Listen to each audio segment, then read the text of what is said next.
Arnica and welcome to study with NV sir. कक्षा 12 के physics में हम लोग दूसरा चैप्टर देख रहे हैं जिसमें हम लोगों ने कल इंट्रोडक्शन देखा था और उसमें भी हमने क्या देखा था, विद्युत फ्लक्स किसे कहते हैं, विद्युत फ्लक्स के मात्रक और विमाओं को हमने देख लिया था। आज हम लोग क्या देखेंगे, गॉस के प्रमेय का क्या होता है, यानी कि गॉस का प्रमेय क्या होता है और गॉस के प्रमेय का निगमन हम लोग किस प्रकार से करते हैं। तो चलिए आइए देखते हैं कि गॉस का प्रमेय किसे कहते हैं। तो हमारा जो टॉपिक है वो क्या है, गॉस का प्रमेय। गॉस का प्रमेय, गॉस का प्रमेय किसे कहते हैं, सबसे पहले डिफिनीशन इसकी जान लेते हैं कि गॉस का प्रमेय क्या कहता है। किसी बंद पृष्ठ से, मतलब हमारा पृष्ठ कैसा रहने वाला है, बंद, किसी बंद पृष्ठ से गुजरने वाला जो संपूर्ण फ्लक्स होगा। कल हमने बताया था कि विद्युत फ्लक्स क्या होता है, तो किसी बंद पृष्ठ से गुजरने वाला संपूर्ण जो फ्लक्स होता है, इस पृष्ठ में उपस्थित आवेश का 1/ε0 गुना होता है। इसका मतलब इस पृष्ठ का अगर आवेश Q है तो Q का 1/ε0 गुना होता है क्या, हमारा गॉस का प्रमेय यही कहता है विद्युत फ्लक्स। विद्युत फ्लक्स हमारा क्या होता है, आवेश का 1/ε0 गुना। तो इसका मतलब ये क्या हो जाएगा, Q/ε0। ये हमारा हो गया गॉस का प्रमेय। और इसकी उत्पत्ति यानी कि इसके सूत्र का निगमन हम लोगों को भी आज देखना है। तो इसको हम लोग लिख लेते हैं कि गॉस का प्रमेय किसे कहते हैं। तो किसी बंद पृष्ठ,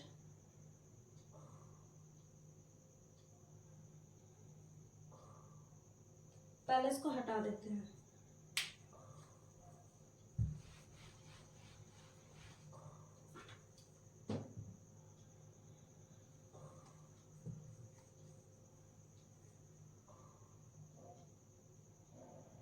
किसी बंद पृष्ठ से गुजरने वाला संपूर्ण फ्लक्स, संपूर्ण फ्लक्स उस पृष्ठ में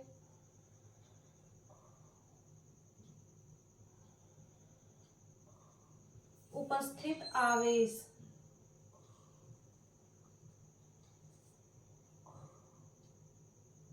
उस पृष्ठ में उपस्थित आवेश का 1/ε0 गुना होता है।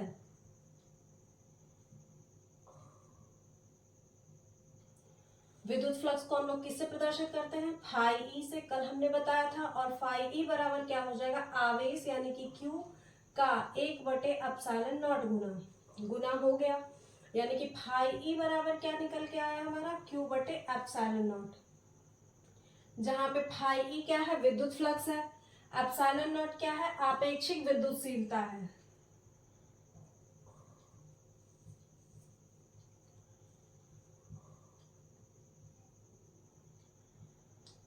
ε0 क्या है, आपेक्षिक विद्युतशीलता है। क्यू क्या है, इस बंद पृष्ठ का आवेश है। ठीक है, तो ये हमारा है गॉस का प्रमेय, जो क्या कहता है कि किसी बंद पृष्ठ से, यानी कि पृष्ठ हमारा कैसा होना चाहिए, बंद होना चाहिए। बंद पृष्ठ से गुजरने वाला संपूर्ण फ्लक्स, यानी और संपूर्ण फ्लक्स का मतलब जितनी बल रेखाएं जाएंगी उन सभी की संख्या को ही हम लोग फ्लक्स कहते हैं। तो इसका मतलब इसमें से जो सारे फ्लक्स जाएंगे वो, और आवेश, इस पृष्ठ का कोई ना कोई आवेश होगा, तो वो जो होगा आवेश 1/ε0 गुना हो जाएगा किसके, फ्लक्स के। ठीक है, तो फ्लक्स हमारा हो गया आवेश का 1/ε0 गुना। गॉस का प्रमेय यही कहता है। अब इसके सूत्र का निगमन हम लोग किस प्रकार से करेंगे, तो यहाँ पे देख लेते हैं गॉस के प्रमेय की उत्पत्ति।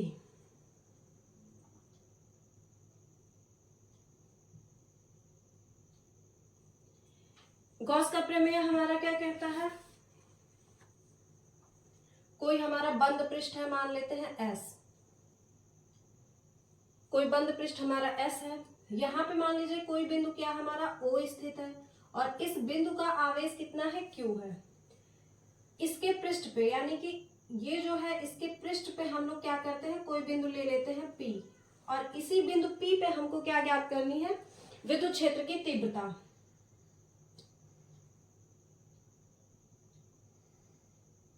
इसको ऐसे मिलाएंगे, यहाँ पे एक छोटा अवयव लेंगे, ठीक है। प्लस क्यू के कारण जो विद्युत क्षेत्र की तीव्रता होगी वो कहाँ पे होगी, बाहर की तरफ होगी। और विद्युत क्षेत्र की तीव्रता और जो क्षेत्रफल सदिश हमारा होगा यानी कि डी ए, इन दोनों के बीच जो कोण बनेगा वो क्या होगा, थीटा होगा। हमारा जो विद्युत क्षेत्र की तीव्रता होगी वो प्लस क्यू आवेश के कारण बाहर की दिशा में होगी तथा इससे थीटा कोण बनाएगा क्या, हमारा क्षेत्रफल सदिश। इस क्षेत्रफल सदिश के कारण बिंदु O पे एक बनेगा घन कोण, जिसे हम लोग क्या कहेंगे, डी ओमेगा कहेंगे, ठीक है। इस क्षेत्रफल सदिश डीए के कारण हमारा एक बनेगा बिंदु O पे क्या, घन कोण, जिसे हम लोग क्या कहेंगे, डी ओमेगा कहेंगे, ठीक है। उसके बाद अब हम लोग देखते हैं क्या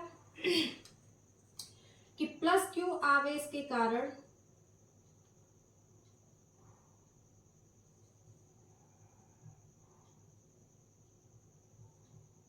आवेश के कारण विद्युत क्षेत्र की तीव्रता, ठीक।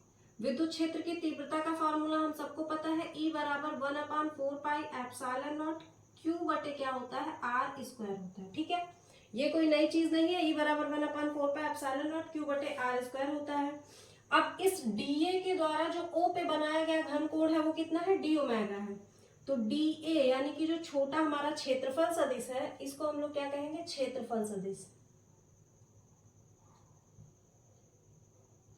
क्षेत्रफल सदिश। तो डीए द्वारा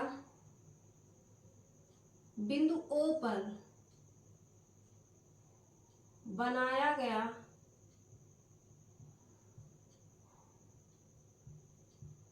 घन कोण, इसका फॉर्मूला हम लोग याद रखेंगे कि डी ए बराबर क्या होता है, बनाया गया जो घन कोण है वो क्या है, डी ओमेगा है, जो बराबर होता है किसके, डी ए कॉस थीटा, और बटे क्या होता है, आर स्क्वायर। ये हमको याद रखना पड़ेगा कि इस छोटे से हिस्से के कारण जो बिंदु O पे हमारा क्या बन रहा है, डी ओमेगा, उसका मान कितना होता है, डी ए कॉस थीटा बटे आर स्क्वायर होता है। ये हमको पता चल गया, क्या घन कोण का मान पता चल गया। अब देखेंगे कि इस पहले छोटे से हिस्से से होकर के कितना वैद्युत फ्लक्स गुजरेगा, यानी कि वैद्युत फ्लक्स हमारा डीए से होकर गुजरने वाला वैद्युत फ्लक्स,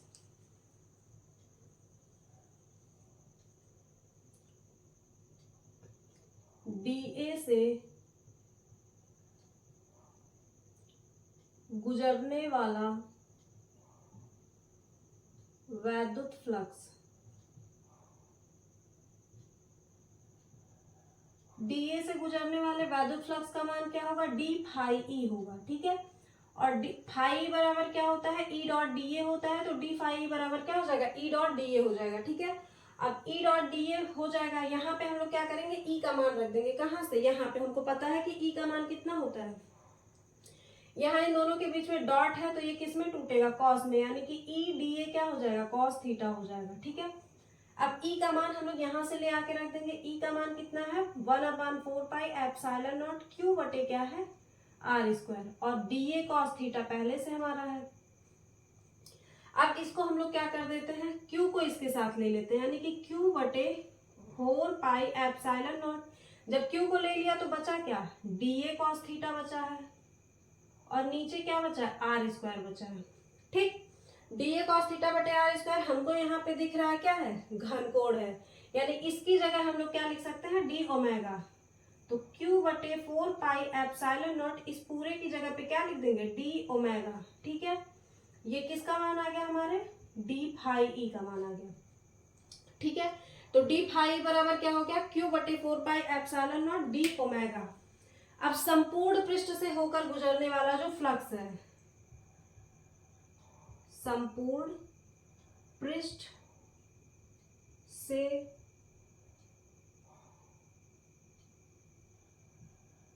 गुजरने वाला फ्लक्स, वो कितना हो जाएगा, फाई ई बराबर क्या हो जाएगा, integration of d phi E, यानी कि डी फाई का हम लोग समाकलन कर देंगे तो वो क्या आ जाएगा, फाई ई आ जाएगा। डी फाई का मान हम लोगों ने इतना निकाल लिया है, Q बटे 4πε0 इंटू क्या हो जाएगा, डी ओमेगा है, और ये क्या है, डी फाई की वैल्यू है Q बटे 4πε0 डी ओमेगा है, ठीक है। अब इसको हमको क्या करना है, समाकलन किस तरह से करते हैं, Q बटे 4πε0 हो जाएगा बाहर, यहाँ पे Q बटे 4πε0 हो गया बाहर, तो अंदर क्या बचा, इंटीग्रेशन ऑफ डी ओमेगा, ठीक है। ये किसका मान आ गया हमारा, फाई ई का मान। यहाँ पे हम लोग देखेंगे कि अगर डी ओमेगा का जो समाकलन होता है वो किसके बराबर होता है, 4π के बराबर होता है। इसको हमको याद रखना है कि डी ओमेगा का अगर हम लोग समाकलन करते हैं तो उसकी वैल्यू कितनी आती है, 4π आती है। तो अब करना क्या है, फाई ई बराबर हो जाएगा Q बटे 4πε0 और इंटीग्रेशन ऑफ डी ओमेगा की जगह हम लोग क्या रख देंगे, 4π रख देंगे। 4π से 4π क्या हो जाएगा, कैंसिल हो जाएगा, यानी कि फाई ई बराबर क्या बचा, Q बचा है और नीचे क्या बचा, ε0 बचा है। तो यही तो हमको निकालना था, फाई ई बराबर Q बटे ε0। यानी कि जो गॉस का प्रमेय है वो यही तो कहता है कि जो संपूर्ण फ्लक्स होता है, किसी बंद पृष्ठ से गुजरने वाला जो संपूर्ण फ्लक्स होता है वो उसमें उपस्थित आवेश का क्या होता है, 1/ε0 गुना होता है। वहीं से निकल के आया था कि फाई ई बराबर क्या होता है, Q बटे ε0 होता है, और जिसका हम लोगों ने निगमन किया।